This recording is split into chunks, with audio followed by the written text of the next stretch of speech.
Mr. Randy Elliott to make the first presentation.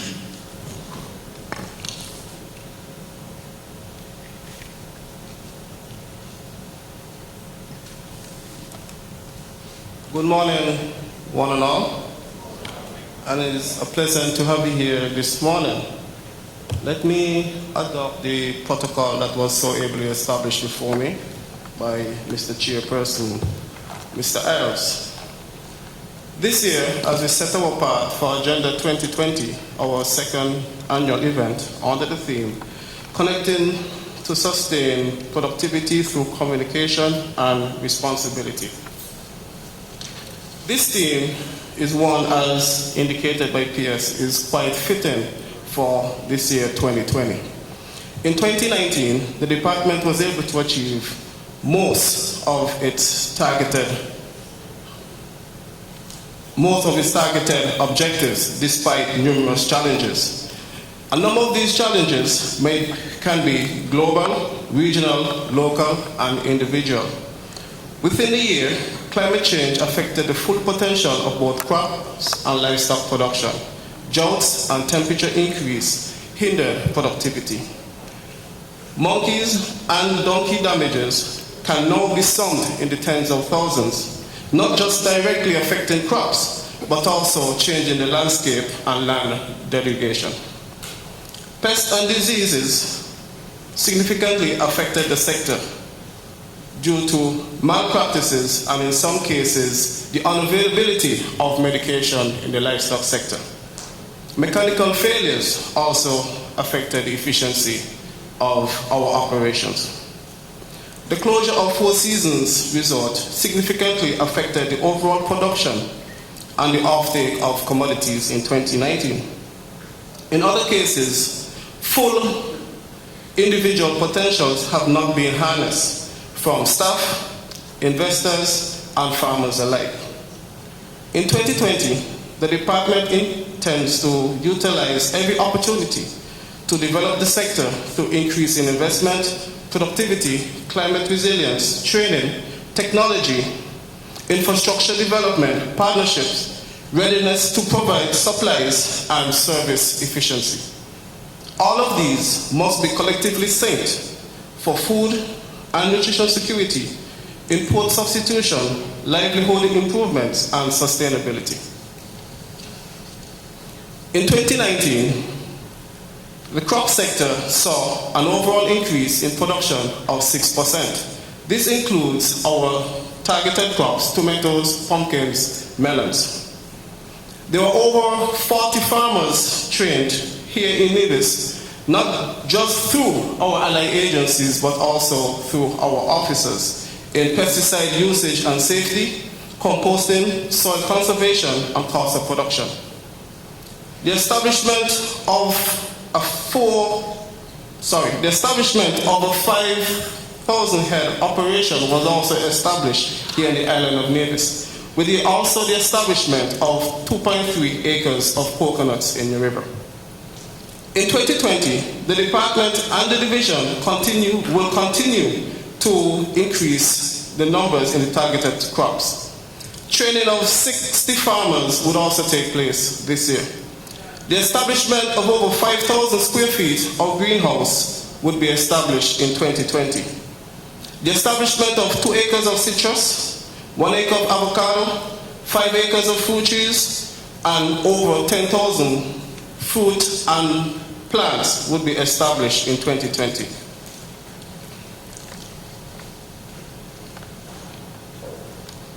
Plant quarantine continued to do its part. In 2019, there was island-wide surveillance and mapping of West Indian fruit fly and the mango seed weevil. Also in 2019, there was no introduction of invasive species. The division also engaged in training 36 customs and NASPR officers within the year. This year, 2020, which is recognized as Plant Health Year internationally, the division would establish the management and control systems for mango seed weevil and West Indian fruit fly. The division would also continue to prevent the introduction of invasive species and also continue a drive on staff training and allied associates training. Agro-processing in 2019 saw the introduction of ice lollies or fruit lollies. In the latter part of 2019, the unit was able to provide over 5,000 lollies to various schools here on the island of Nevis. There was also the installation of a walk-in freezer sponsored through ECA in 2019. In 2020, we realized shortcomings within the division. In 2020, there will be training in standardization of processing line and branding. Also, in 2020, we intend to embark on our very own local tea bag manufacturing here at the processing plant. We'd also like to increase the number of lollies by 20%, thus covering 60% of the schools here on the island of Nevis. Marketing division. In 2019, saw a 17% reduction in throughput. This is mainly due to lack of storage at the division. There also an 8% reduction in farmers' payout. In 2020, because of what we would have seen in 2019, the department, with the assistance of the ministry, intends to construct a 1,296 square feet chill facility at Prospect. Training would also be done in post-harvest techniques and methods for farmers and staff. Training of staff would also be conducted through cold storage management. The veterinary/livestock division. In 2019, dogs continued to plague the livestock sector. There was an 8.33 increase in dog attacks in 2019. At our estate at Maddens, we saw a 51.6 increase in calving rate through to the introduction of 4 new bulls at the Maddens farm. These genetic bulls are mostly the brown Angus, red Angus, Braham, and the red Pole. Prior to 2019, the department saw only one farmer investing in small ruminants genetics improvement. In 2019, there were over 7 new farmers who would have invested in new genetics of small ruminants. One livestock farmers group was formed also in 2019 in the Cherry Garden area. In 2020, the department aims to enforce and regulate the Dog Licensing and Control Act and the Nevis Animal Trespass and Pound Ordinance. The establishment of 5 acres of forage bank, both government and private farmers, and the improve in the readiness of supplies for 2020. The department also aims to train over 25 farmers through collaboration with Ross University. The abattoir division. In 2019, there were over 22 products processed at the abattoir division, with an addition of 3 new products in 2019, thus taking the figure to 25 products in 2019. Beef bacon, meatballs, and seasoned beef roast. In 2019, the abattoir division was able to meet 92% of all its demand, not hindering or notwithstanding the unavailability of raw material in some cases. The abattoir also in 2019, through the collaboration with AICA, trained over 19 meat processors, 15 which journeyed from Sinkits to be trained right here at our unit. Over $500,000 was paid out to farmers from the abattoir division in 2019. And I do believe that the abattoir deserves a round of applause, please.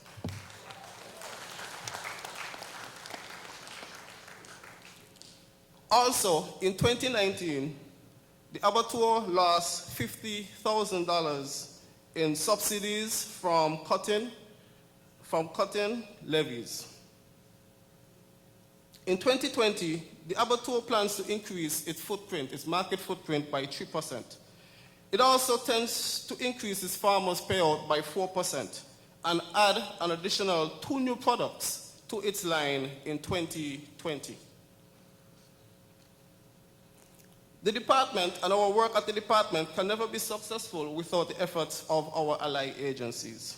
In 2019, ECR assisted the department with the agro-processing with a walk-in freezer, the meat fabrication workshop, and the introduction or the commencement of conversation for beef production here in the island of Nevis.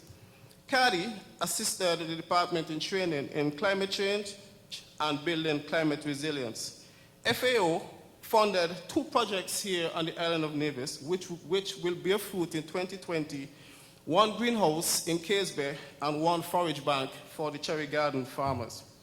The Republic of China and Taiwan assisted the department in completing its weather station and commenced work on the Pinnis Park project. Ross University assisted in staff training at the stock farm and improvement of the small ruminant sector. The Kingdom of Morocco associated with the department and assist in the soil fertility project and staff training in Morocco. In 2020, AICA and the department intend to continue training bee and honey production, CADI, coconut development and climate change resilience building capacity, RUS, small ruminants development and staff training and also farmers, and the Republic of China and Taiwan, varietal trainings and pest and disease management. In 2019, the department celebrated its 25th annual Open Day. For the very first time at the ETW Park, there was a 21% increase in the number of booths at the Open Day, and over 5,000 persons attended the activity, thus resulting into 37 to 40% of the Nevis population attended the activity. The main month of activities, we embarked on 500 tree planting, which was very successful. We commenced the farmers market, and we introduced what we call the Agri-Chef, which was very supportive by the general public and the schools. In 2020, our annual Open Day, we expect a 3% increase in booths, a 5% increase in persons attending, and this Open Day will be held under the theme Stimulating Entrepreneurship and Gender Diversity while Combating Climate Change. In conclusion, during 2019 alone, the department was able to work closely with all its allied agencies, farmers, and home gardeners. Through our team efforts, we were able to achieve a number of the set targets. Officers on all levels provided the necessary service and technical support to all our farmers in all forms, from basic technology transfer to high-tech transfer. Supportive of this, the department participated in numerous subsidies and donations over the island, summing over $65,000. Ranging from fertilizers, wires, tractor and backer services, fruits, vegetables, and products donations to farmers, and not excluding the hospital, schools, groups, and churches. As the department continued its efforts of ensuring a better and healthier Nevis for 2020, it must be noted that this obligation can only and will only be successful with full support of staff, farmers, investors, supermarkets, restaurants, hotels, and all within the general public to support our Eat Local, Buy Local campaign. All would eventually be fulfilled with your efforts as we strive for food and nutrition security, import substitution, livelihoods improvement, and sustainability. I'll now end on a quote. If you can't run, then walk. If you can't walk, then crawl. But whatever you do, keep moving forward. That's quote from Martin Luther King Jr. as we celebrate Martin Luther King Day today. Thank you very much.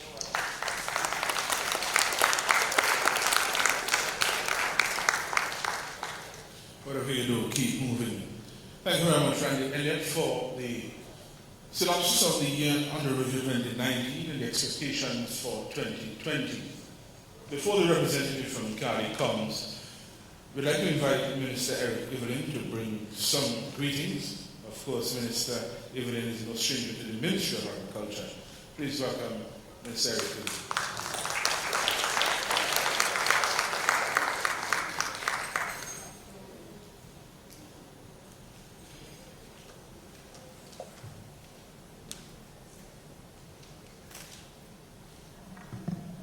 Good morning, everyone. And of course, I didn't come with the intention to speak. I came with the intention to just sit and listen and observe. But I'm sure you realize that the Premier is unavoidably absent, and so is the Minister of Agriculture. I want to sincerely apologize for the absence once again. Let me recognize the members of the head table, the chairperson, and all of us who are here gathered for this, and of course, my cabinet colleague, the Honorable Spencer Brand, for this, what I would consider very important function. It still feels a little strange that I am speaking at an agricultural function and I'm not a part of the department or the Ministry of Agriculture. Of course, you can take me out of agriculture, but you can never take agriculture out of me, right? I'm sure that most of you may not know, but I still get a lot of inquiries where agriculture is concerned. And many times I have to keep telling folks, I will direct you to either the permanent secretary or the director or someone else in agriculture. So some people tend to believe that I'm still very much within the Ministry and Department of Agriculture. I'm not there physically, but I'm still there very much in spirit. And I still follow all of what is taking place in the Department of Agriculture. Having spent 32 years there, I still have a stake at the agriculture sector. I want to congratulate, on behalf of myself and behalf of the entire Nevis Island administration, the Department and the Ministry of Agriculture for hosting this activity for the second time in a row. And of course, with agriculture being such a very important and crucial sector, it is important that we host an activity of this nature to lay out the groundwork or to lay out the roadmap for what you intend to do in the ensuing year. It is also important that you hear from the clients and the stakeholders, because remember, without food, we can do nothing. There's always the argument as to which sector is the most important. They're all important. But when I was in agriculture, I always told folks that agriculture is critical, because without food, you can do nothing and you cannot operate. And so with this very important sector, it is important that you dialogue with your stakeholders and with the clients. And so I'm indeed very delighted that the Ministry and Department of Agriculture would have taken this decision to hold this activity at the beginning of the year. So once again, hearty congratulations to the Department and Ministry for this initiative.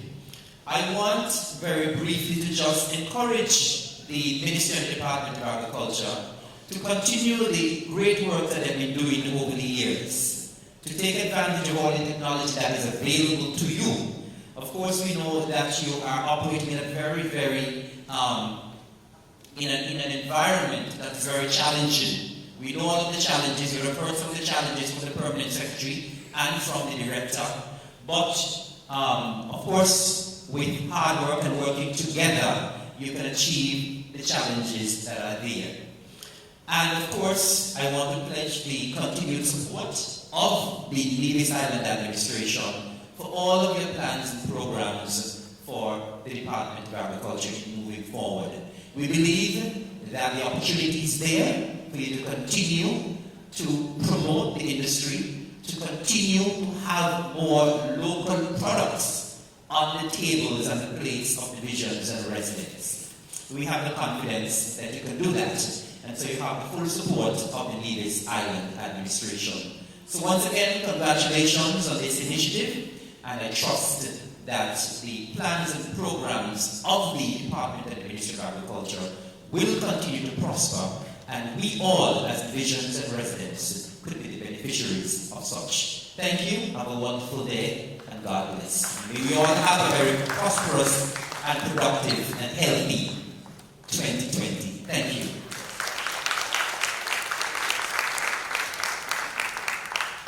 Thank you very much, Ms. Evelyn.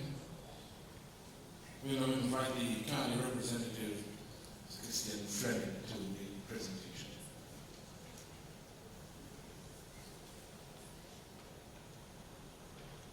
Good morning, ladies and gentlemen.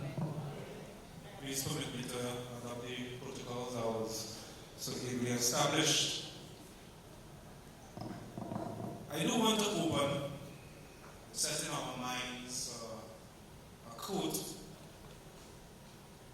a word of wisdom from one of our professors in the region on climate change, as part of the Climate Change Mono Studies Group in Jamaica, Professor Michael Taylor. The idea is that we've built our economies, our countries in the region, around a sense of familiar climate.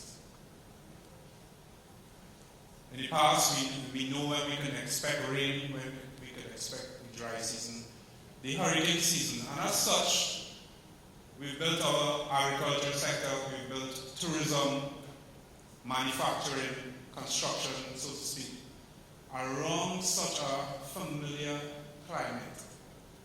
However, I believe, as most of you guys know, that within the last 30 years or even more, the climate has changed in an unprecedented way, in a way that we haven't seen before. And as a result, our economy is in a stage where, or a place, a position where it's forced to perform and thrive under a climate that is no longer familiar, but one that is highly unfamiliar. So right through academia, right through research, right through science, and even practice, right around the world, regionally, and right here locally, there's a significant and critical call for us to change our business approach from one that is as usual to one that is just as unprecedented to the climate. With that in mind, and as we think about that, I do want to bring to our minds our thinking moving forward. Now, we must in agriculture differentiate between two pathways.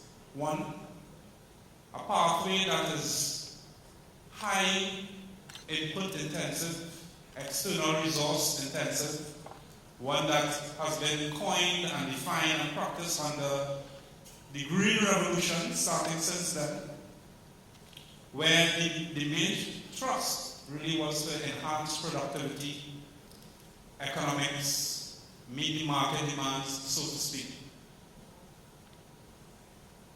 But under that pathway, I think we can't continue again with our business as usual approach without appreciating the negative, unintended consequences, I would say, of such a pathway.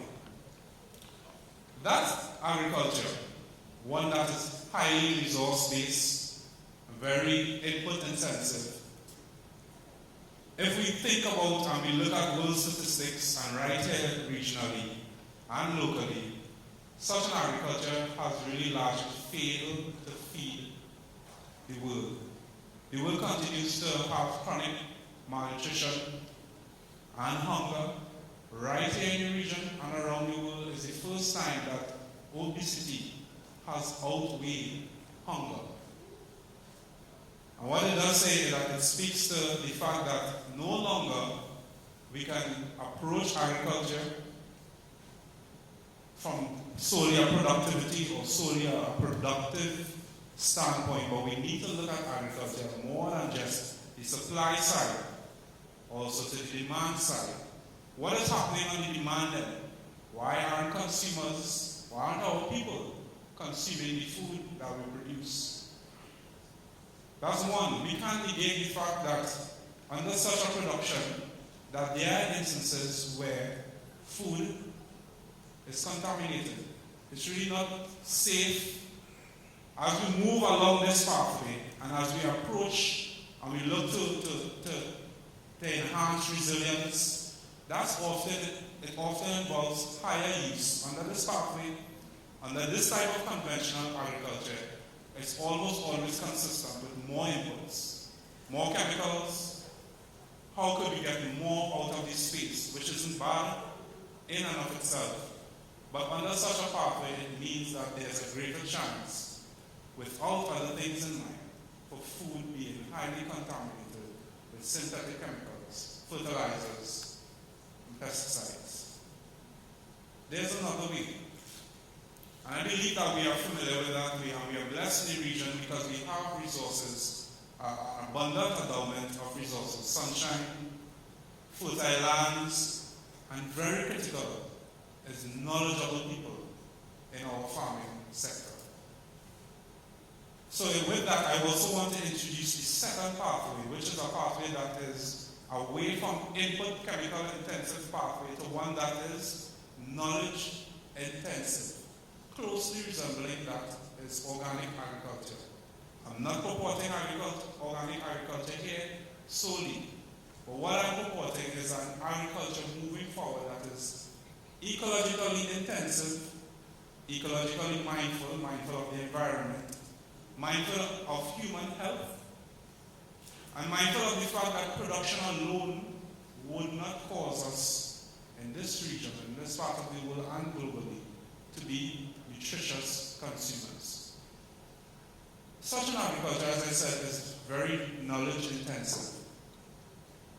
I am always impressed and amazed as an aspiring scientist myself as how much knowledge our farmers have in the region.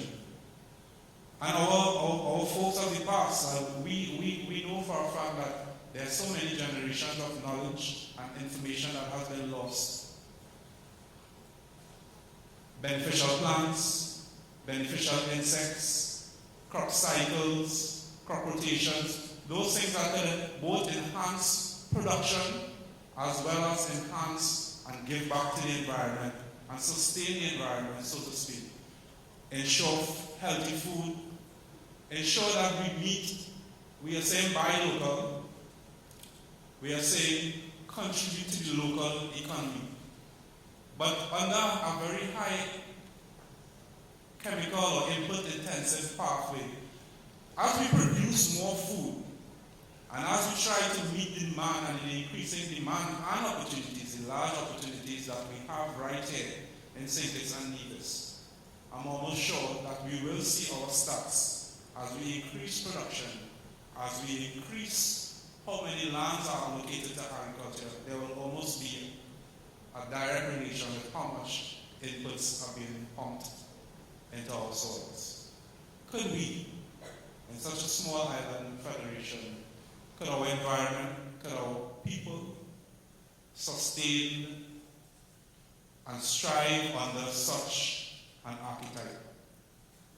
Ladies and gentlemen, I just want to put in the minds of our practitioners, our policymakers, and myself, and my colleagues, the researchers, the scientists, that we need to differentiate these two pathways going forward. And if knowledge is a critical asset in this pathway, then I agree with this theme here, Agenda 2020, where we need to connect those persons who have the knowledge on the production side with those who make the decisions on policies, with those who are consuming the food so that we are aware of what is being demanded or what is not being demanded. That we also connect our consumers on the demand side informing them of the advantages of eating local under such an agricultural system.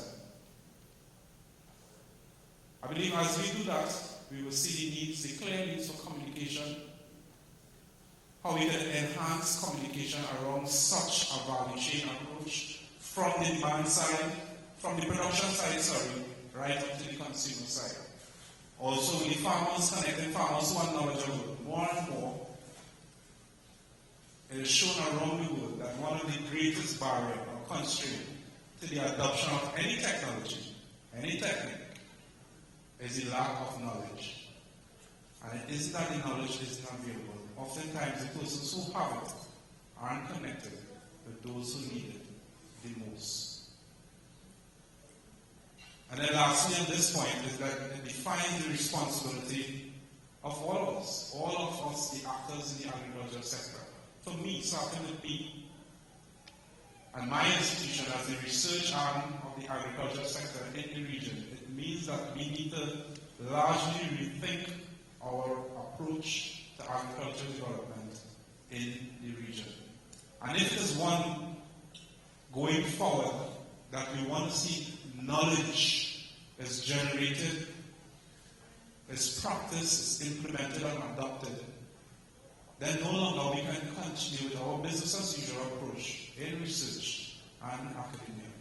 It also speaks to the role of policy, and again, as I said before, it speaks to the role of our farmers and our agri-extension officers. On that note, I do want to take the time to advertise or introduce the idea of upcoming project with this in mind, where we really want to sit with practitioners and policymakers in Federation of St. Kitts and Nevis. Right here in Nevis, we will be conducting a consultation. So please put a note in it, especially farmers and other practitioners, the 11th of February and the 12th of February at the Red Cross Conference Room, I believe that's in Charleston, right here in Nevis. In that consultation, what we want to do is this. Derive from farmers what are the constraints, what are the techniques that are already working, how do we define climate smart agriculture, for example, going forward for St. Kitts and Nevis. Because we recognize that any of those approaches, any of those ecological approaches, whether it's organic agriculture, climate smart agriculture, agroecological intensification, it needs to be defined by the local context. Because if we are not doing that, if we don't take that approach, then we can just take the broad brush that has been implemented around the world, for example, and plant more trees in an ad hoc and haphazard way. And we know here in our local context that more trees, if we are not aware or we are thinking systematically of how we do it, then it's almost synonymous with more inclusion of monkeys. So with that in mind, I just want to raise in your minds how critical it is for us to come together, connect, communicate with each other, so that we can define the responsibilities moving forward. Ladies and gentlemen, I thank you for your time, and I do look forward to seeing many of you on the 11th and the 12th, right here in Nevis at the Red Cross building. Thank you very much.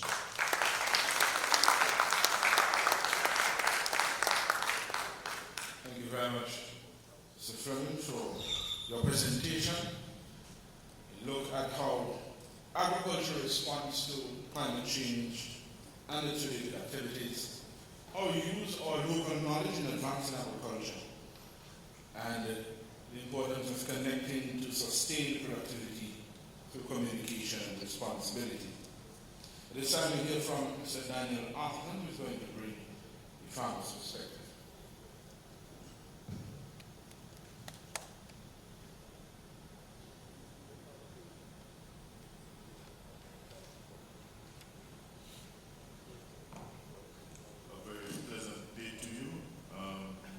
First, I'd like to recognize honorable members of the New Zealand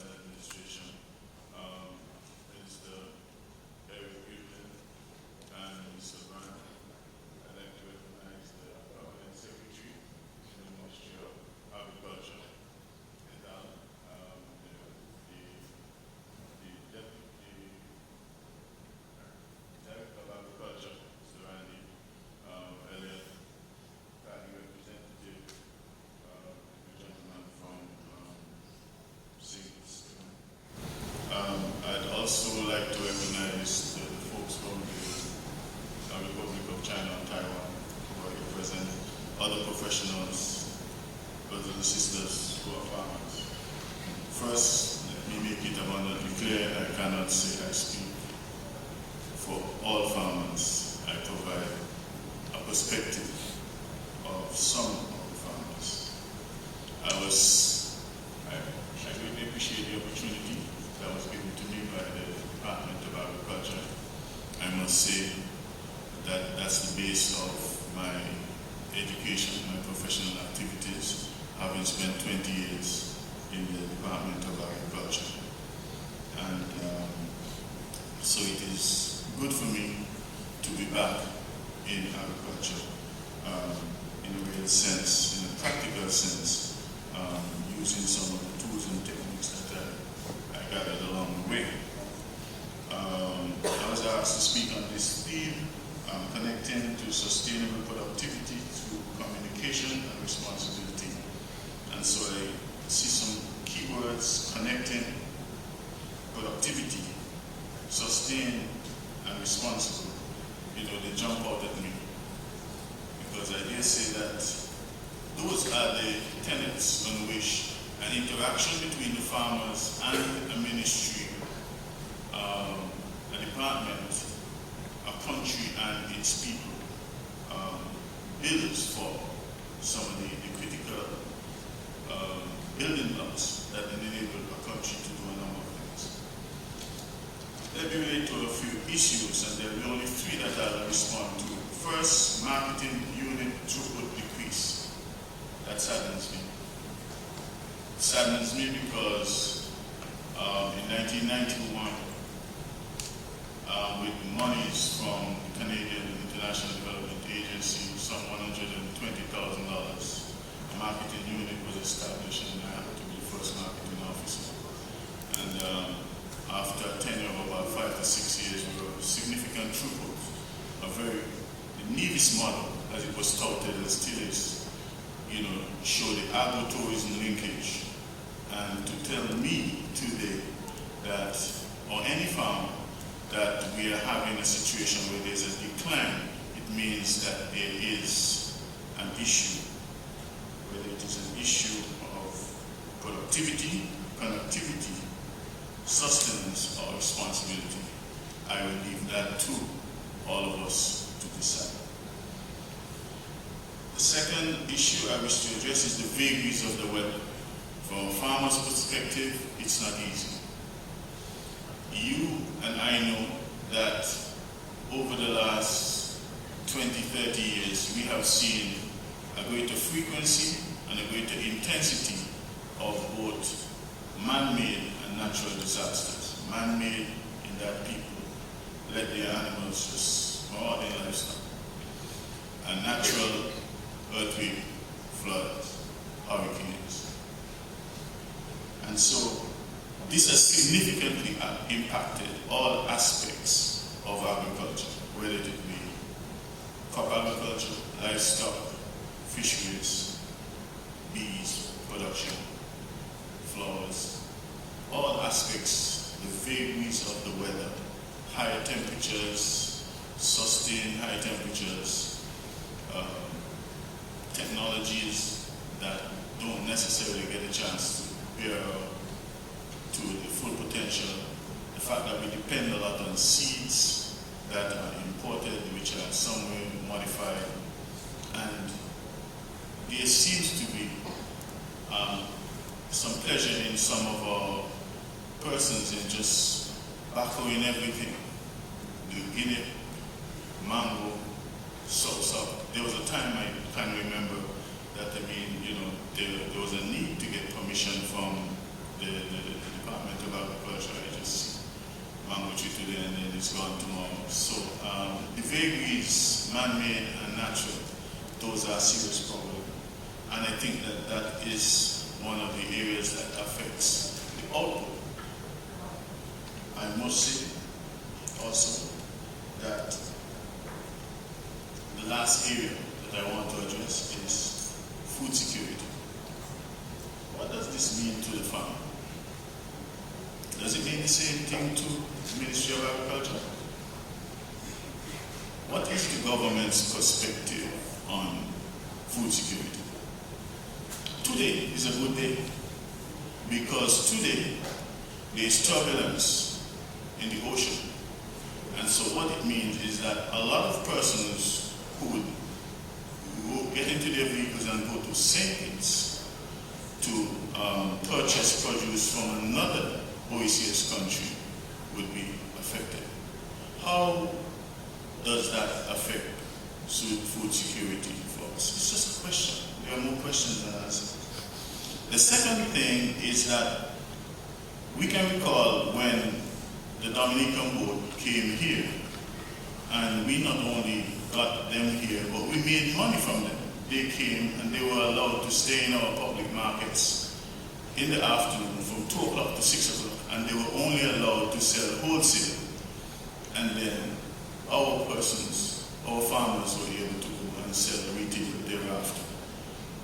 Just a question I'm asking.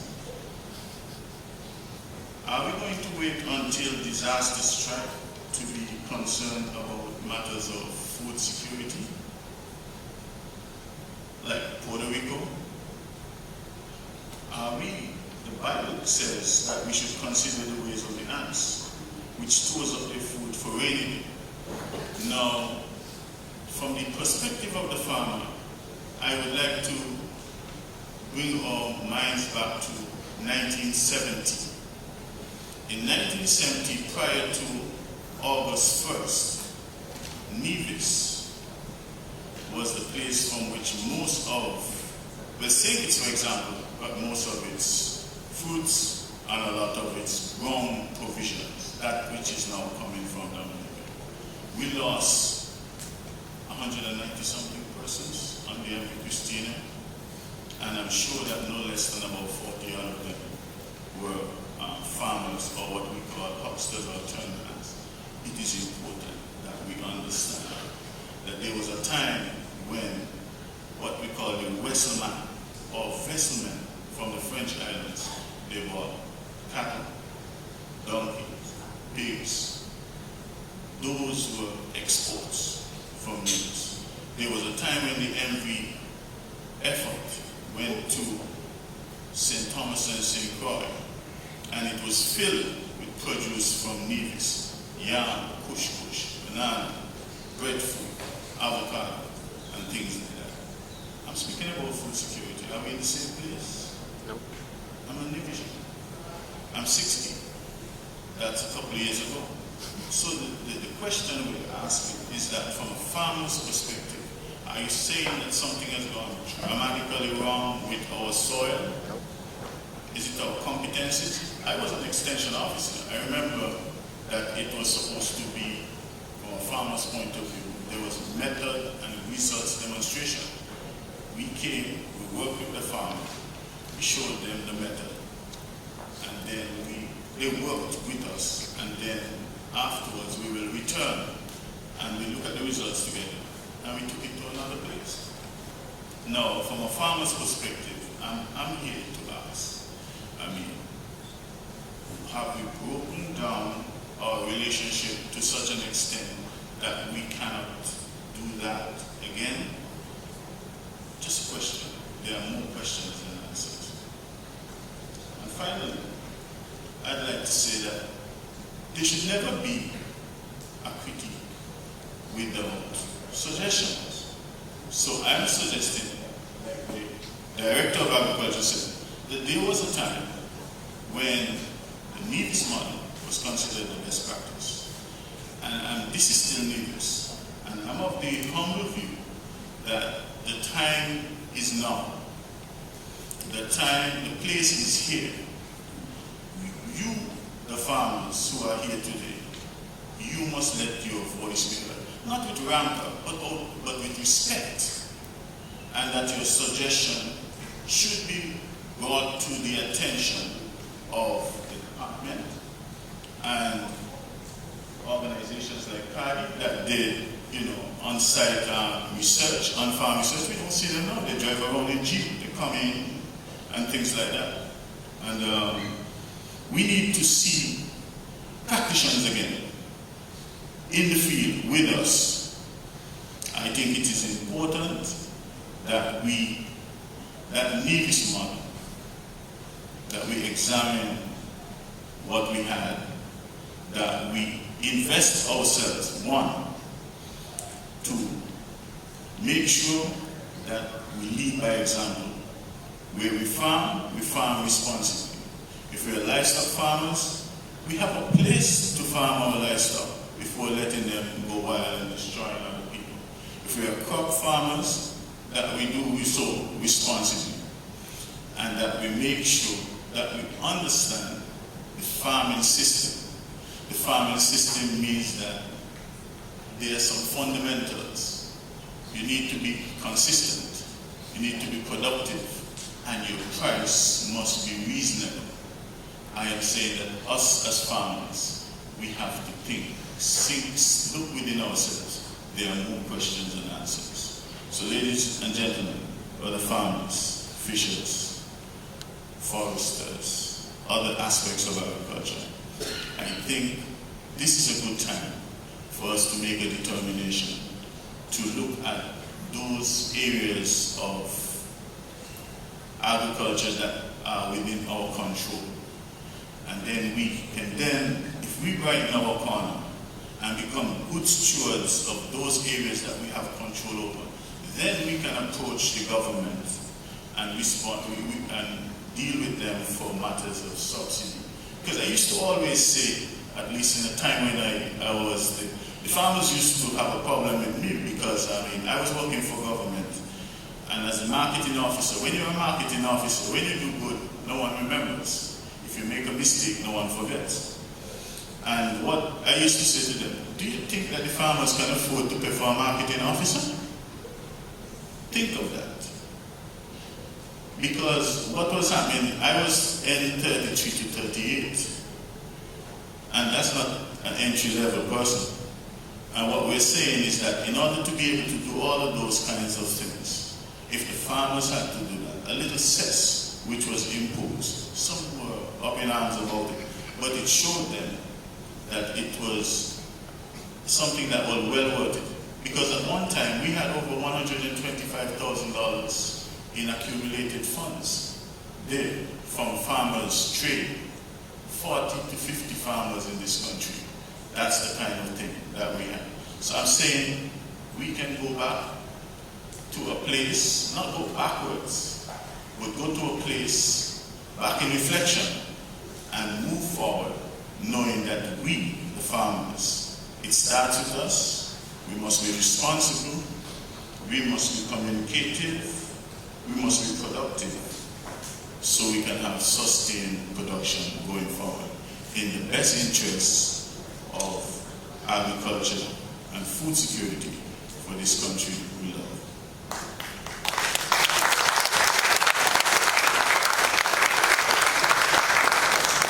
Thank you very much, Mr. Abdullah. A critical look at the partnership between farmers, Ministry Department of Agriculture and regional agencies such as County. At this point, we're going to welcome back the Permanent Secretary, who is going to do an introduction on AIS. He's going to tell you what that is, and he'll stay for the open discussion right after.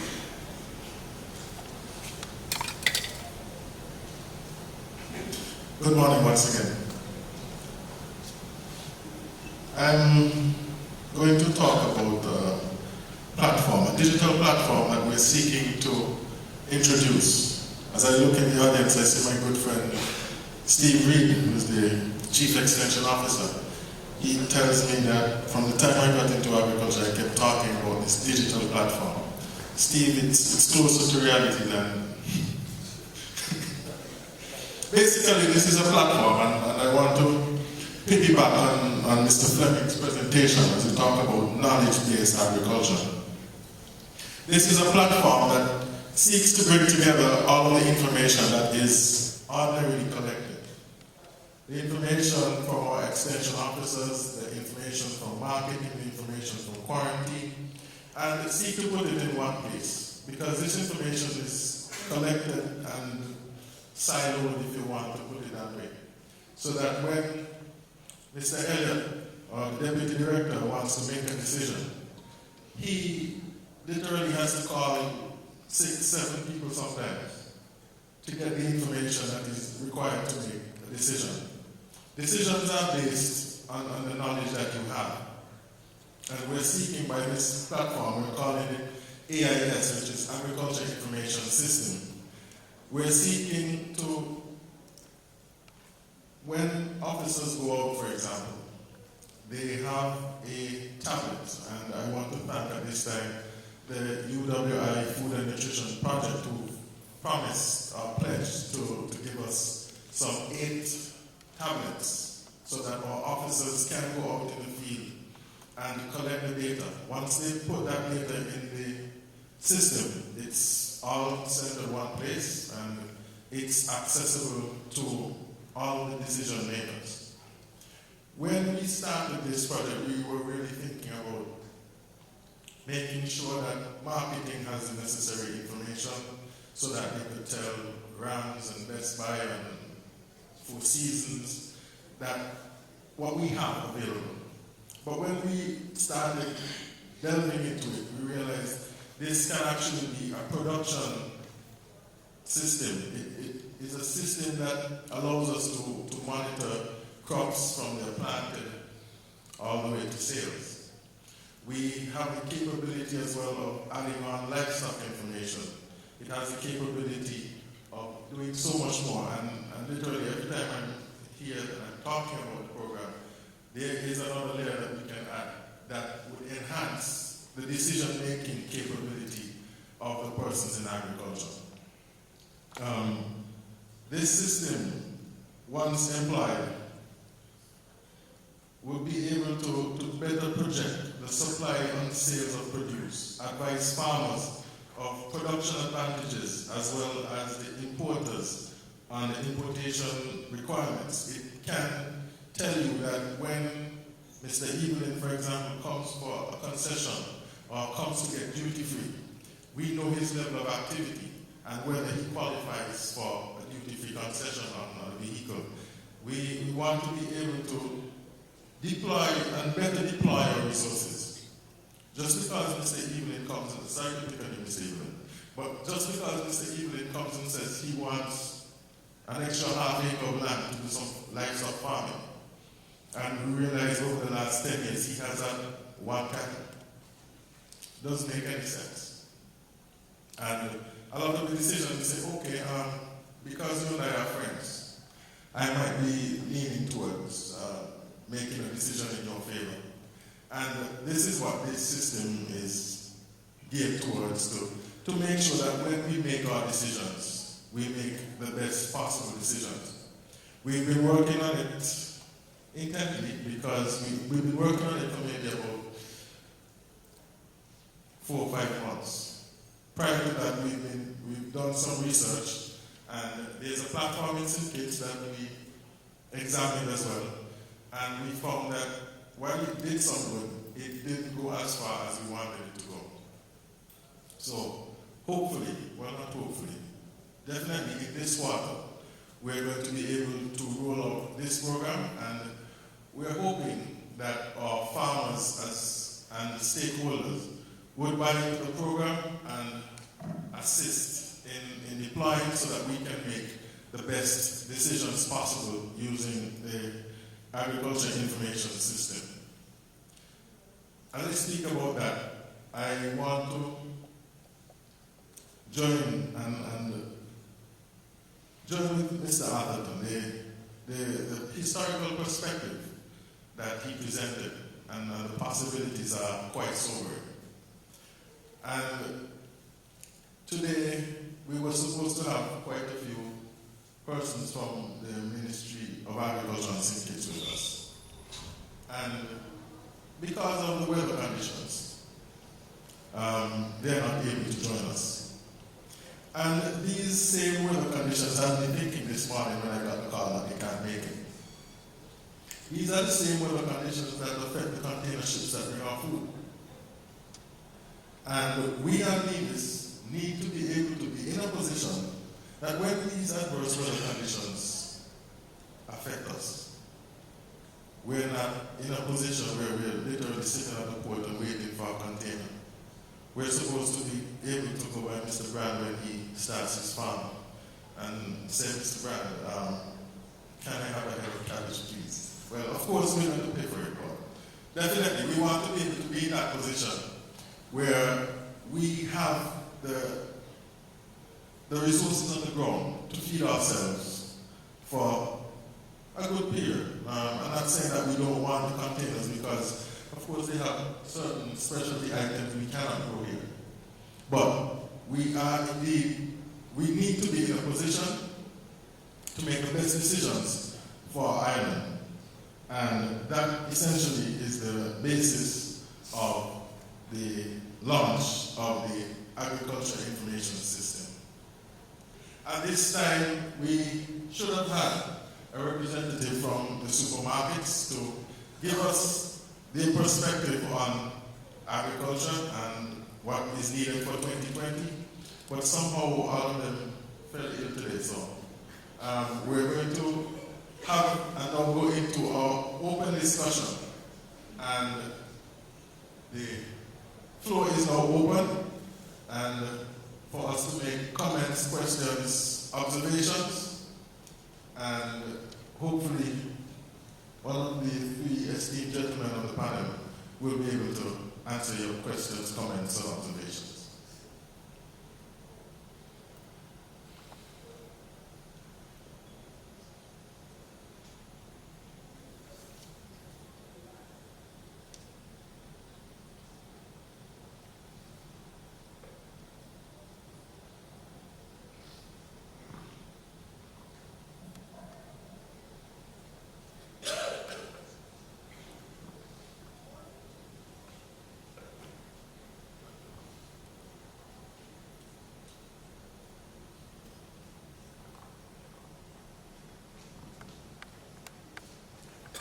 I'm seeking Mr. Reed's assistance.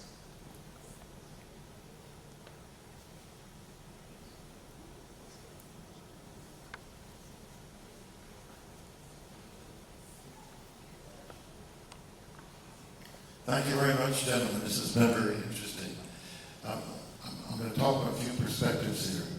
First, as a consumer of agricultural products in the tourism department, tourism industry, the restaurants and the hotels, we, as you know, try to feature at the Hermitage NIA's products. We go out of our way to feature NIA's products. In recent years, we've been very encouraged by the abattoir and the facilities they provided and the assistance they've given us to do that. And we're very happy that they've got that new chill room there. Although I don't think it's fully in use yet, I was disappointed during the holidays that I know the workers are all government workers, and during the peak of the tourist season, Christmas and New Year's, the abattoir and the system scales down so they can have their holidays. I would have liked to have been able to have fresh beef, but I don't think they're hanging any beef in there yet. You know, the beef's got to hang 28 days to be a premium product, and you get more money for it. So I'd like to see that going forward, that's utilized more fully than it is. I heard a comment, a couple of things about Dog Control Act or Animal Control Act and feral animals. I think the department is fully aware that I also am a member of the Humane Society. And the problem about the feral animals, the donkeys, the monkeys, and the stray dogs, are still a chronic problem. I know that the department made great strides last year on the donkeys and a little bit on the monkeys. But the best time of year to tackle that problem is when there's very little tourism, so it doesn't create any alarms with visitors seeing donkeys being culled. That should have been September and October.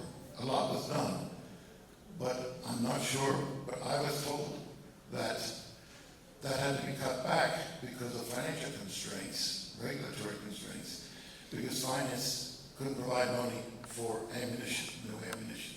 I hope that's not the case. The other thing is the guys, the rangers doing the shooting saying, the police would only let them get 5 or 6 rounds at a time, which is silly. The troop of monkeys that harasses Hermitage, there's 50 or 60 individuals. What are you going to do with 3 or 4 bullets? It's nothing. So I hope that there's some more enlightenment about getting through the regulators.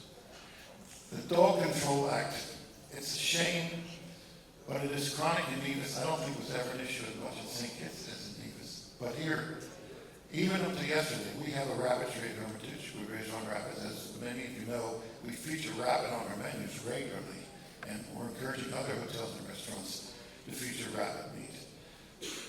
But our rabbitry was attacked over the weekend. 2 little dogs or somebody's pets nearby came in and got in there and killed 7 rabbits. They actually pulled out the wire from the bottom of the cages. They're very friendly little dogs. One's got a collar on it. This thing about animals running wild, dogs running wild, it really shouldn't happen, because the alternative is people start running out poison. That's a dangerous thing. It's also a very inhumane way to kill a dog, suffering with this poison and everything. I really hope that this animal control and these laws are finally going to be enforced with the spirit of the law. There's supposed to be, I think, an animal, I don't know what law is being enforced now. The 2007 Act, Dog Control Act, specifies for, I guess you would call it a dog catcher. We need someone, just driving here this morning, I'm sure I saw half a dozen dogs wandering around the street. Animals are not supposed to be kept that way. They really should be collected, put in a pound. The owners come, they pay a penalty for it. So that enforcement of those laws by the powers that be, it's not just the people here today, but throughout the administration, enforcing those laws is very important. And the one you mentioned about fruit trees, I lament there is an act which is no longer enforced. If someone comes, and it happened on land around me, someone took down a mango tree, perfectly good bearing mango tree, because whatever reason, I don't know, healthy tree. I complained about it, and I said, well, it was against the law, but no one's enforcing that anymore. These things need to be addressed. I just wasn't adding that on. But I don't want to just be a critic here this morning. I do want to commend the department and every movement forward in addressing these issues, and can be sure of all the support from my end. Thank you.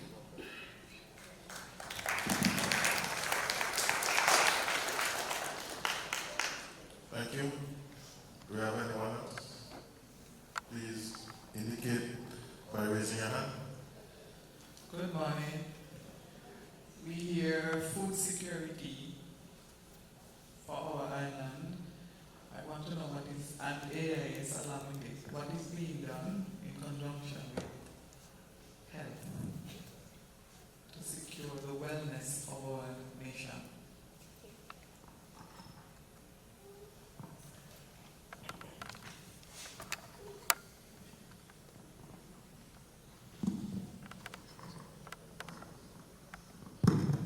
Hello. That's an important question because food security has several dimensions. Food security has an economic dimension, which it means that less money goes out of the country for the purchase of goods and services, really mainly goods for agricultural items and so forth. And especially there is a social dimension, and the social dimension is because, as someone pointed out, that instead of hunger, there is now obesity. That has to do with the calorie intake, in that you end up having more persons who do not get the right type of foods. Like, for example, with food security, effort is made to have those crops or those animals grown that can add to a nutritious meal for all members of the population. And so issues of obesity, which negatively affect the productivity of the people, the workforce, and all of those aspects, which directly relate to health, because we have so many amputees and all of those sorts of things. If the diet was different, then there would not be that, because it's because of the calorie intake and the sugar and the processed foods. And so I think your question as to where it relates to information, if you get information, like you were saying, there was a time at marketing, what we did is that we would have the information of what we're selling, how much we're selling, what we're saying. With an IAS, you'll be able to know who the individuals are across the country who are producing different items, and then you probably can put the information, to make that information available to them, that there is a greater need for these crops or livestock products, and that that can positively impact on the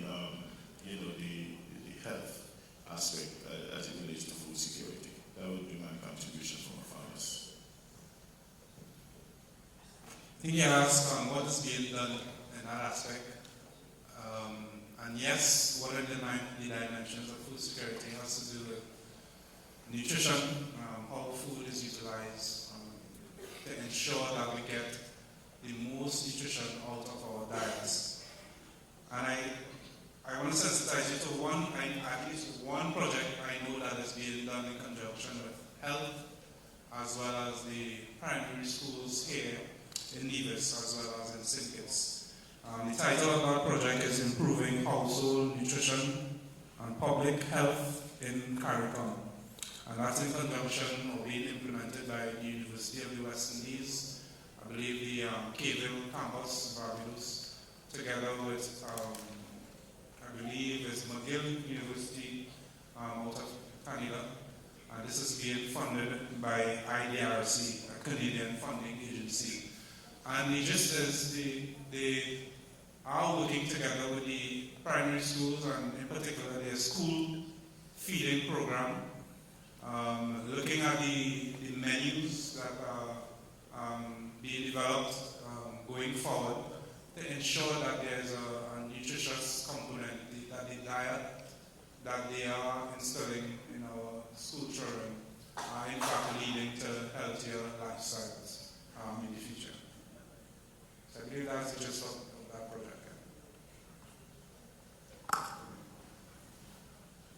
Just to add to that, from the department level also, we are working closely with the Ministry of Education through Health Promotion Unit and the Ministry of Education also and Health. Just summer last year, we would have partnered with the Ministry of Education as it relates to some training in terms of the cooks at the school, in terms of preparing healthy meals for the school children. From our extension point of view, we currently have quite extensive outreach as it relates to backyard gardens and so forth, and we realize that quite a number of persons now are now into backyards and so forth. So we're working not just by ourselves, but with the project Mr. Fleming spoke about, the Ministry of Health and the Ministry of Education.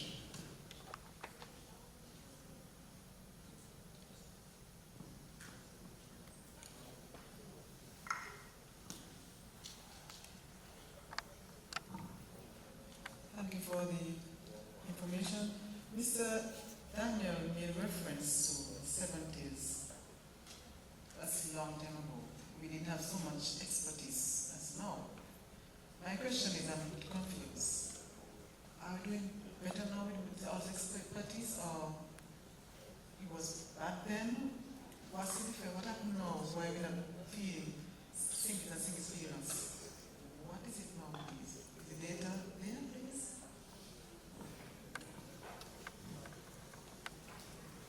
I think that question is Socratic. It's to elicit from me probably maybe some practical response as to how we can rekindle some of those tenets and so forth. I think you have a lot more people in agriculture now that are much more qualified than at that time. I mean, in terms, so you have a lot more qualified people in agriculture. What you do have, though, is a difference in the production base. When I spoke to 1970, what you had more farmers of a different type throughout the whole country. And then the vagaries of climate change wasn't as intense. At that time, I was a youth, there was a lot more rain, it seemed, we had guts running and that sort of thing. In my humble view, some conditions were different then in terms of that. And I know also, at that time, they had rangers and the government estates that shot the monkeys. And there was ranger at Camps, Cadesbury, New River, and those places that looked after the monkeys. The other thing that happened then is that monkeys were much higher up, and a lot more farming was done much higher at Spring Hill, Rawlins, above Zetland, Hamilton was a major area for production. And if you check the soils map, the Fig Tree Clay Loam is one of the best, most productive lands. The soil. So prospect, you had low ground, lots of animals. So the dispersion of animals and crops throughout the country was a lot more. So I don't know if that helps in explaining the part. One of the other things that we would have made some observations, as Daniel indicated, is the diversification now as it relates to the type of crops that are produced. Back then, most of the crops that were produced were mostly wood crops, the potatoes, cassava, yams, and so forth. One of the other things that one would like to indicate is that the average age of the farmer now, as it relates to back then, has drastically decreased, where in the 70s and 60s, you'll find the average age of a farmer would be, across the island, 50 and up. Now, our average age of our farmers are now decreasing to about 30, 35. And what you find with this trend of farmers now, they're more involved in technology, they're more looking at farming, not just planting so I could have something to eat, but they're looking at it from the economics, and they're now into more lucrative crops. So if you were to look at the data back then to now, if you look at, for instance, watermelons, the production of melons now would have probably 1,000 times more than what was then. The production of tomatoes would be maybe about 500 times more now. But as I said, it's the diversification of the different crops why we're seeing a change in such. The department within itself, last year we did quite a bit of production as it relates to sweet potatoes. We continue to encourage persons to plant cassava. The department, we have at least 5 acres of cassava on the production. We invested 2 years ago in yam production also. So we realized that our prime farmers are shifting to more lucrative crops. So the department is slowly taking a step in terms of looking at these root tubers. And we encourage persons to do likewise.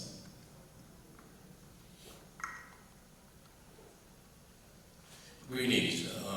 I want to thank the department for organizing this forum and to commend you on the progress that you've been making on agriculture. I speak this morning from the perspective of the son of a farmer. My father was a farmer here for many years, and I pay tribute to that period that Mr. Arpton talks about, when we produced more food than we could consume. We were self-sufficient with respect to food.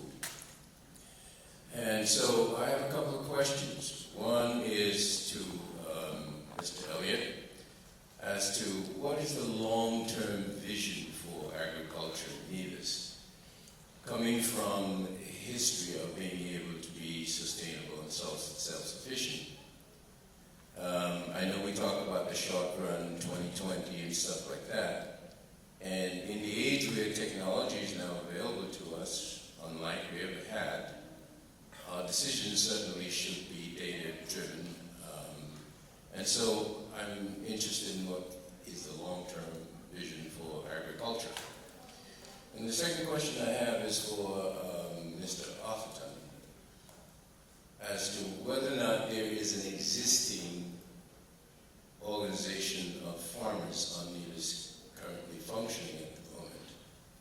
Because my father spent a lot of years working with the great Ingle Blackett in farmers cooperatives. And I watched these men organize themselves and being able to get high prices for cotton crops that were produced. Lots of things have changed over that long period of time, climate, and we've all talked about them. But I think we need to seriously organize and make ourselves available. And the knowledge that is available to us, we can make some impact on raising our consciousness environmentally and certainly our level of productions where we can reduce our food import bill. Thank you. Thank you very much for your questions.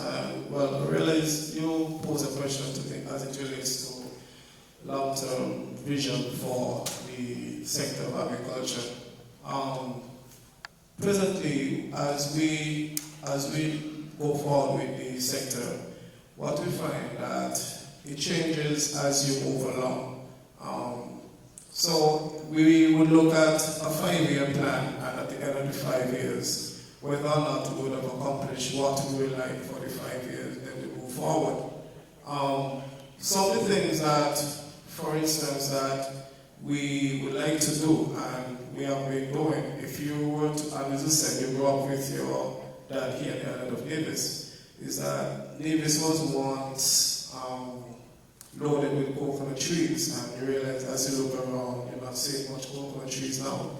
And as you enter the supermarkets, you're seeing this coconut water, we call it papai, and some other coconut waters. What the department is currently doing, we would have fenced a 10-acre block with the intention of planting it in coconuts. So far, we are 2.3 acres already established, and the intention of that is to ensure that practically every household on the island of Nevis would have a coconut tree within the yard. As we look at the long term again, we realize that as a question posed before in terms of the health of our children, and we see a number of persons buying like these sweets for kids. But when we enter the supermarket also, we see a number of foods are coming into the country.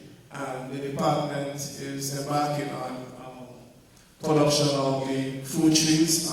Again, mentioned before, with the establishment of avocado, citrus this year. We had quite a jump in terms of papaya production this year also. So as time progresses forward, the department will look to see what are the exact needs of the island, what are the exact needs of its people to ensure that we have food and nutritional security, and we also looking at how, when you look over here, how one of these young school kids could actually leave school, get into agriculture, and have a sustainable livelihood. So the overall vision would change as we go to accommodate all these things. I hope I answered your question. Yeah, thank you, Manny. Sir, if I understand your question, you're asking about farmers' organization, and I think that's a very important question because we know more hands make the burden lighter. There were several formal and informal organizations throughout Nevis before. And as you speak to Mr. Ingle Blackington, yes, we had the Nisbet's Farmers Co-op, we had Kids the Farmers Co-op, where my father was there, and in 1975 we got the FAO medal for farmers. So they had Hamilton people, farmers, they had beekeepers, cooperatives, which we work with. We had several fishers, we had the livestock cooperative in more recent times. The question is, are there? I would say yes, but I would say that my little research that I've done, egos have overtaken. And so what has happened is that the people are not working together. Some persons now have gotten to a stage where they do not need some of the other persons who have been in the organization. But one of the fundamentals that I've always known from working on both sides, working as a farmer and as an extension officer, is that farmers work well together for inputs procurement. They're going to work well if you're going to be able to get the items to make their production costs low, if they can get it cheap. But when it comes to penetrating markets and those sorts of things, afterwards they become selfish. They don't want you to know where they're doing that. And persons have come to me and asked me, do you have this item? I said, no, but you can check Maki. He probably has. Or you can check another farm. That needs to be the attitude. That to me, it is, if I don't have it, someone else has it and so forth. So I think there's the need for that. And I think that it goes to a fundamental point that you asked. What is the strategic plan for agriculture? And I think there needs to be those dimensions. One, the government dimension, where there is an overt policy objective and so forth in terms of whether increased production, increased productivity, because obviously there's an increase in the educational capacity of the people who are in agriculture right now, significant capacity. In quarantine, almost most of the people, when I was in agriculture, had the average was maybe a certificate to a bachelor's degree, the higher end. Right now, I think the average median would be a bachelor's with years counting or master's. So I think that, what needs to happen is that from that side, and then you get maybe a sort of agricultural council of sort, where you have farmers from different areas, different sectors, be able to make a contribution and have a discussion. Because we used to have an organization in 1991, Nevis Growers, and every last Thursday of the month, there was a meeting. And we brought people from Gingerland, Esther, and those people from Gingerland, Jama, and those people, and persons from Cotton Ground, and Nisbet's Plantation, and Butlers. And what happened is that ideas were shared, and then we procured inputs on their behalf. So there is a place for, one, the strategy cell, and two, the farmers' organization. Good morning.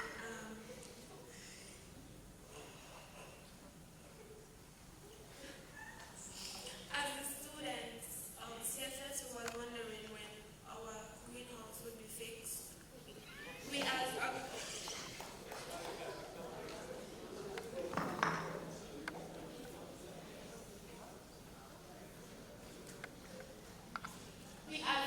agricultural students feel very deprived of not being able to use the greenhouse to do our planting and our essays.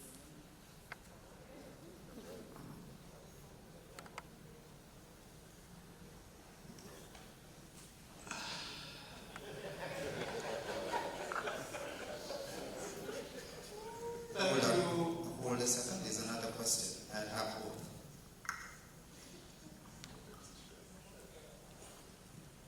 My Nevis has so many donkeys.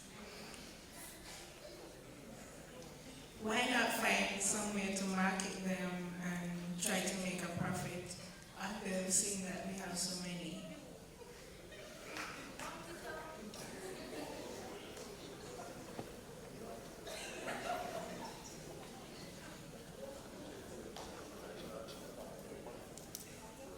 Okay, to answer the first question, as it relates to when is the share house at CSS will be fixed, I am very delighted that the question is being posed by a student. It shows the interest of the students as it relates to agriculture within the school. Over the years, the department would have assisted a number of schools that with greenhouse and also trained some of the teachers and students. Within last year alone, there were some houses that were constructed and,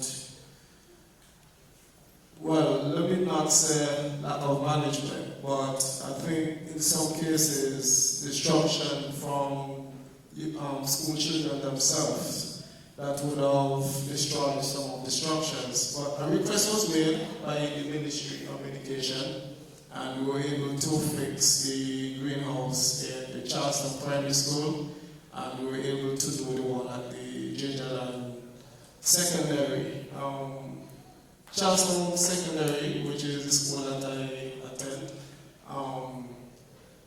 we have an issue in terms of fixing it. We just want to ensure that once we make the investment into the structure, that the structure will serve its full purpose, and that the structure will be well managed by, not just by the teachers and the school, but also by your student colleagues. As I said, that's the one at Charleston Secondary, the one that been destroyed about 4 times. And it is not true weather or anything like that. This is just students throwing stones into the structure. So once we have that commitment from the school that it's going to be appropriately managed, the department have no issue in terms of investing in having that structure up and running. I hope I answered your question.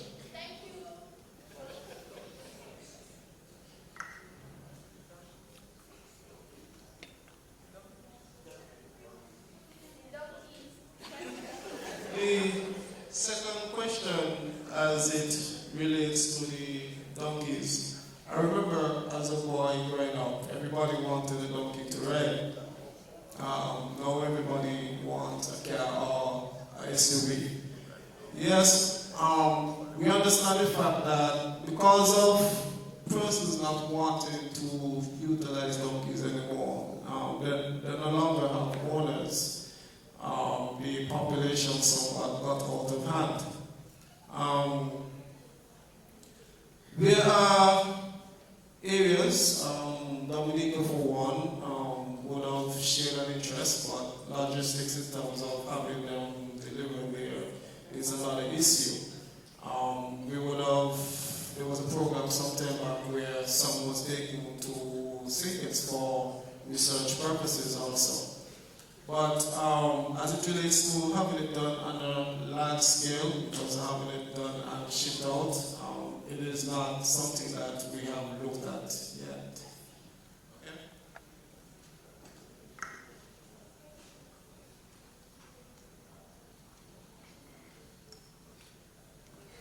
Good morning, Mr. Elliott. With regards to the donkey issue that the student brought up, have you guys ever thought about a sanctuary? I've traveled to a station and they have a sanctuary, and it's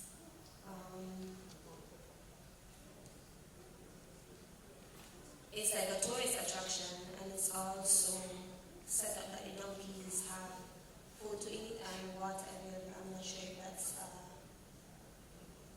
good idea.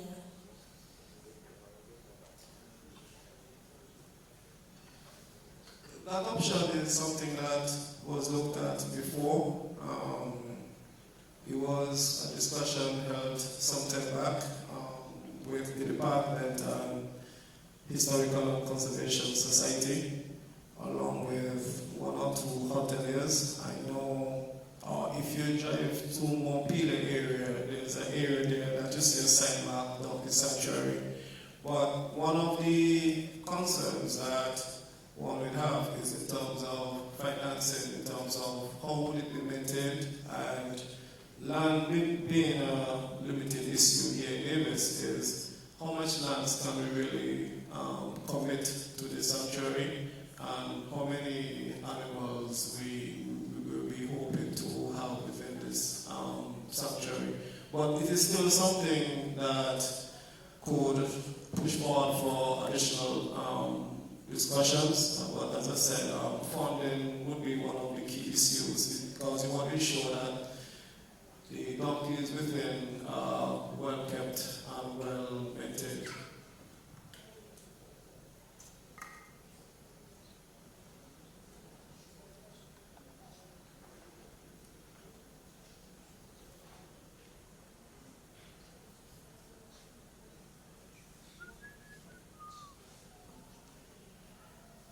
Any other questions, concerns, observations?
regulation and the lending institution to ensure the security and sustainability of food production in this country in terms of agricultural development and helping empower our farmers to meet those goals and take advantage of the opportunities available.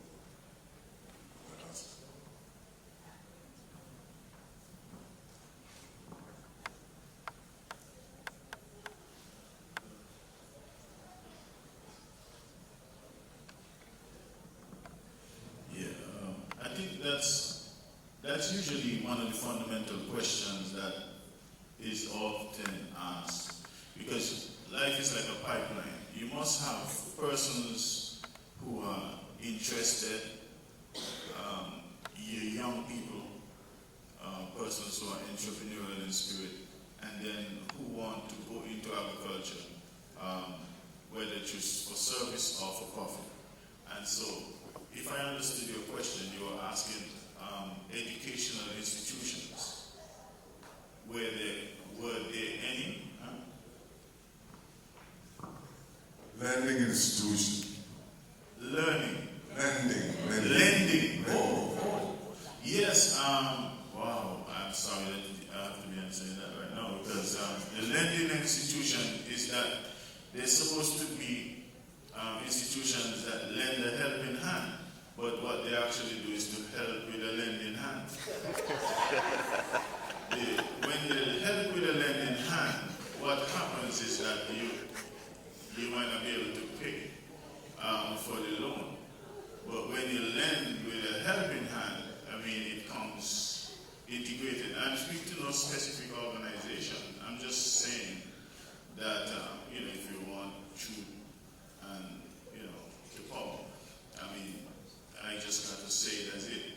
What needs to happen is that in every country where agriculture is seen as being fundamental to the country's development, and I know our good friends from the Republic of China and Taiwan, a small country, it prides itself in being able to produce a significant amount of the food that it produces. And if one is going to do that, what is very, very critical is to be able to make cost of production affordable, so that the persons who do that.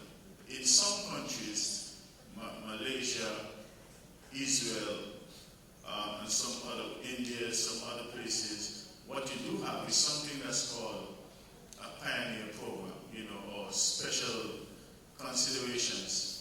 You even saw Trump, who's not really probably the most linear in thinking. He was able to say that, he was going to do something for the farmers when he was going to get into the tariffs with the Chinese. So there's a good relationship for making sure that the farmers survive, because farmers must be able to survive. One, if you have the driest period of the year is the time of the year when you need the most water if you're going to irrigate to be able to maintain your production. If you get a fixed amount of concession, there's not a great benefit for that, and you're using more water during that time. So the other thing about the lending institution, fundamental, is that the business model for the lending institution conflicts with the business model for farming. When you do farming, you farm and you get most of your production in St. Kitts and Nevis. It coincides with the tourism season from October till about April. Now, it means, therefore, what should happen if you're a lending institution? You should be able to allow the person to pay more when they make more, so that when the time comes during the slow period, you're not asking them for fixed amounts of payments. Let's say the same $700, when at that period of time they have higher water bills, higher operating costs, and that sort of thing. So there needs to be some thinking that go into this sort of thing. That's something that can take a lot of time. So I just want to say to you that there's just a mismatch, between the business model of the lending agencies and actual business model that we have for farming in this country.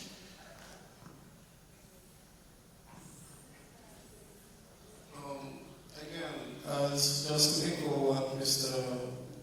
Daniel said, sometimes it's a bit difficult to receive funding for the sector, especially knowing the sector is very vulnerable to a number of issues.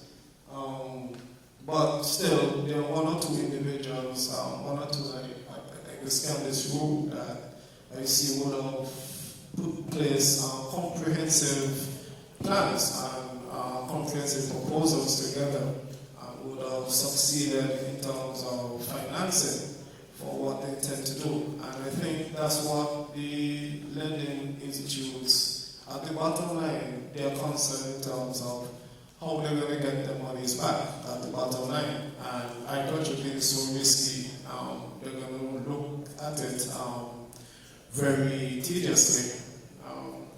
Currently, through the launch of the CIDO program, and I think that's in partnership with the Republic of China and Taiwan, that unfortunately some of us may not be able to benefit from it, but for men under the age of 35 and females who have an interest, that's one area that is available. But again, it is just not free money. It goes through the same in terms of one have to ensure that whatever proposal they're putting together, that the institute is able to see how they're going to get their returns. And I think that's the bottom line any lending institute is looking for. Comments, observations. I may venture to say farmers are not educated, and the educated ones are not farmers. There's a gap between farmers just planting and the educated ones saying what you need to plant, why you need to plant it. The farmers do not have the knowledge as to why we plant, what we plant, where is the linkage between tourism, food security in general, the communication part of the whole thing today need to be enforced more so that the farmers could fit into the agriculture information system, collaborate with them. They also need a culture change. Our farmers need to know a lot more than what they know. Most of them do not understand what cost of production is. A pound of pepper is $5, I can get at $5 a pound, and that is what I'm selling mine for. Why? They don't know. Same thing with fishermen. The whole sector operates like that. On the tourism end, you may have a better understanding as to why I charge what and when for a hotel room. The farmers, $5 a pound for pepper all year round. $10 or $15 a pound for fish all year round. It has nothing to do with how much I catch, what my inputs are, etc. So we need to go on a drive to educate our farmers.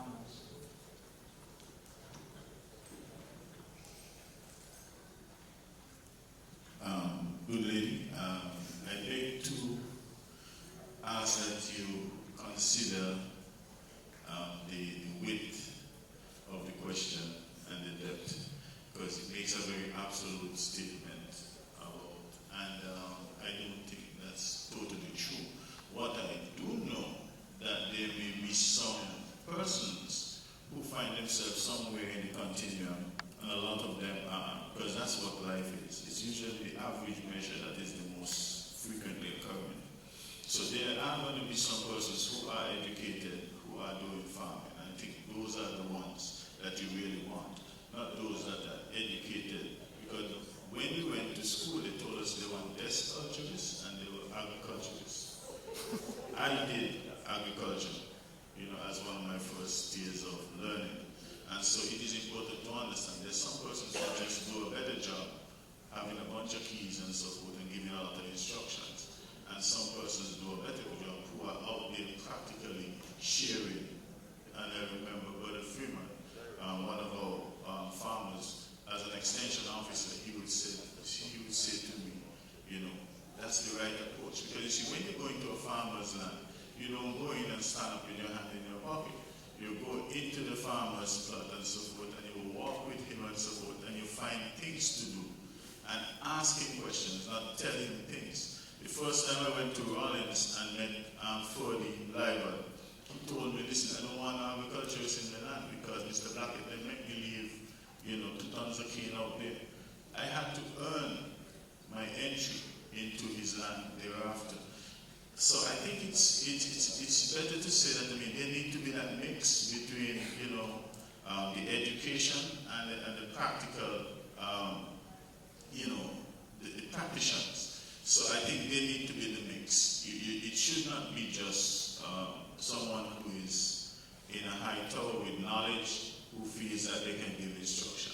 And there are a lot of people who, believe me, they don't have a lot of, you know, formal education, but they understand the stars, they understand the constellations, and they are the best when it comes to production technology. I mean, you had people like Jamden, you know, when he was alive and so forth, he didn't have no formal education, but he was getting 28,000 pounds of white potatoes, and you had people like farmers who were doing milk and other commodities. But, you know, so what I'm saying to you, there are a lot of people out there. Some of the most productive people in farming were some of them who were illiterate, but were very numerate because they understood money. Yes. I would like to just follow up on that a bit by saying education is not solely based on book knowledge, but by skills as well. So the plumber is fully educated in his field, so he's a farmer and a fisherman. Because my director has a master's, and I'm sure he cannot catch as much fish as some of the fishermen who might be here today. I would Steve, you took some words right out of my mouth. That across the system, I believe there's knowledge, different knowledge, and I think the comment is right, especially from the standpoint of there's a disconnect, and that's often the case, not just here, but right through the world. And I think, together with what Dan is saying, is that we need, and as we have said on setting our agenda, we need to connect so that there's a merger of those knowledge where they exist, whether it's in terms of lending institutions, because they also have their mental models, why they're doing the things they're doing, why they're doing it, that I think we need to also sit down and hear, so that at the end of the day, we have all the knowledge around a table, so that the next time we meet, it should be around a big table with all the players, all the critical players, so that we hear everyone. And as we move forward, we will satisfy the concerns of all the actors in the system, and that we value all the knowledge across the board. I think a systemic approach such as that is essential to moving forward. Because if we don't, they will have some feedback mechanisms that we do account for that will just come back to bite us. Yes. Just before we move into the vote of thanks, I would like to use this opportunity to educate everyone here today and to spread the word that the Agriculture Department is a service industry. We serve. So I'm just encouraging one and all here to feel free to contact the Department of Agriculture and the Ministry with any questions, concerns. If you're planning on doing farming as a business and need assistance with a business plan or anything of that nature, I just encourage you to contact anyone from the Department of Agriculture, especially your extension staff. I would also like to use this opportunity to tell you here today that all the technology that has been spoken to you today about taking farming to another level, where everything will be computerized. For example, the platform that will allow RAMs and the supermarkets to be aware of what is planted and the quantity and weight would not work unless you all have an input. So, as farmers, if you have a land that is isolated or somewhere far, you need to reach out and find out who your extension officer is so that they can visit you, they can give you advice, and that your information can end up on the platform.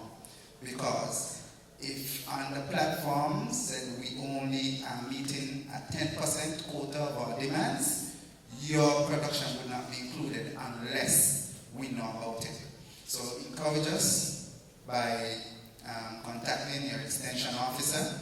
I think they are all friendly. We have about 6 to 7, including myself. Mr. Elliott, who is the director, also at times he would do role as extension, Floyd Libel, and any member of staff, because we're very open-handed and we try to do our best. So once again, please feel free to contact the department, ministry, or anyone you know that works in the Department of Agriculture to share our contact information.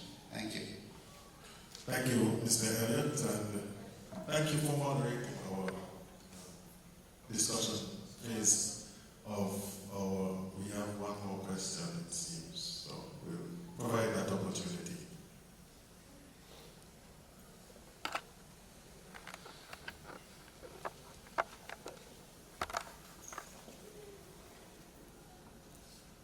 My question is concerning water rates.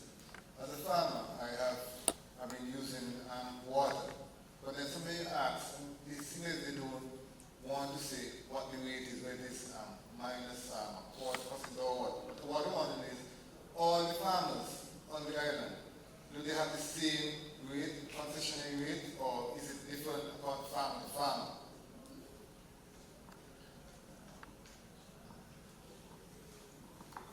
The concession is granted across the board to farmers that the department has a record of, whether you're into greenhouses, open field, and livestock. Once you're doing substantial production and you are in connection with a staff from the vet, livestock, or extension, and once they're providing that service to you, they make the recommendations in terms of you receiving concessions. Once that is done, then the information is forwarded to the water department. So yes, the rate for farmers, once you're granted concession, it's straight across the board. What we would have found, and I would have seen it to the normal farmers, is that the concession is only granted up to, there's a cap onto which the concession is granted.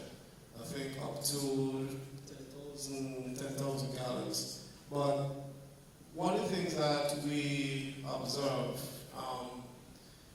is that although the department encourages persons to use drip irrigation, the number of persons use drip irrigation, but when you pass by the farms are flooded. And that's something that farmers need to pay close attention to in terms of the strategy in which you employ in terms of irrigating your farm. Because once you reach that cap, then your rate goes back to the domestic rate.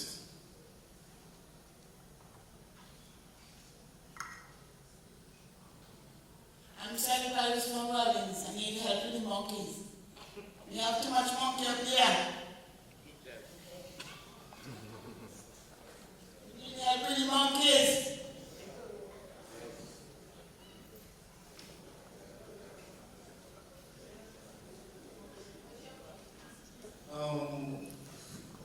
Thank you, Ms. Paris. The department is aware of the issue. It is just not an issue for us here in Davis. It's an issue in Sinkers, and it's not become an issue in Barbados also. Last year, we would have embarked on a program.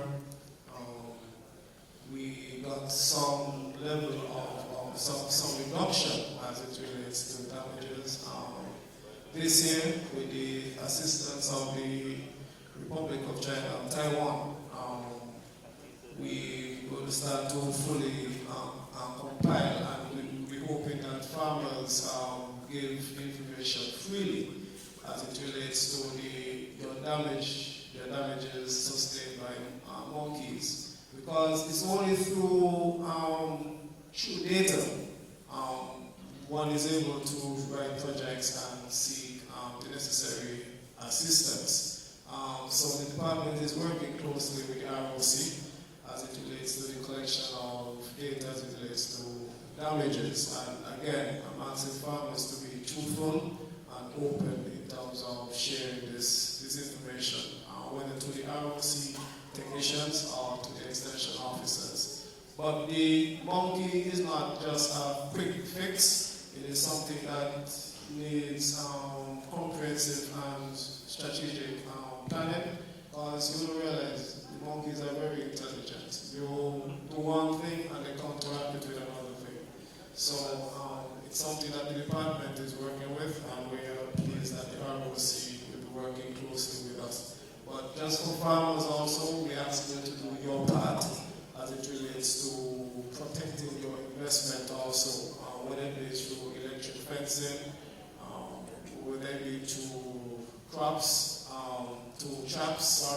or the choice of crops that you have planned. But we are trying our utmost best to see how can we reduce the losses from monkeys.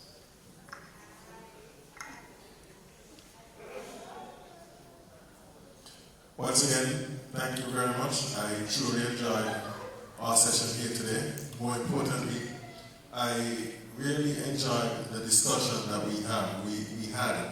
The discussion suggests that indeed we are serious about agriculture, and we want to take that next step to make agriculture as impactful and influential as it can be in our economy.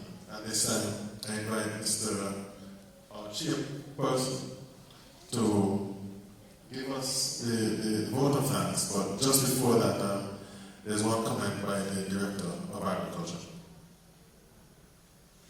Good morning, and again, before we close off, I'd just like to take this opportunity to thank all our farmers for the work that we have done in 2019, our allied agencies, the hard-working staff at the Department of Agriculture that ensured that our goals and targets were met, and we just look forward for food production in 2020 as we gaze towards ensuring that our island is food and nutrition secure. Thank you.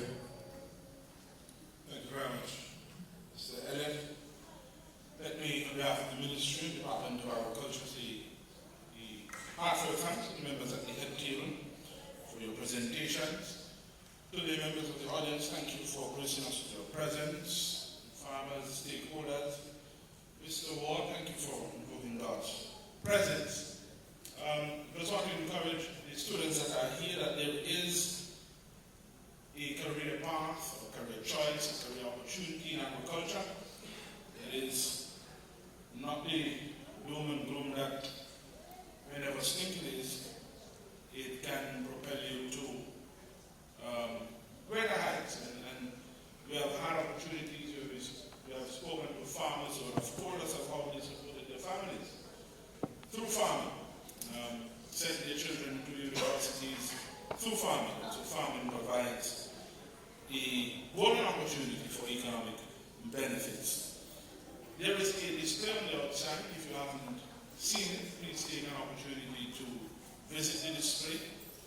And just to let you know, there is local pumpkins at the market in Arm. $1 per pound, I understand is the going rate. And then shorter, we'll have local onions as well. So, thank you again for coming. It was a pleasure being in your company. Have a wonderful day and an amazing week.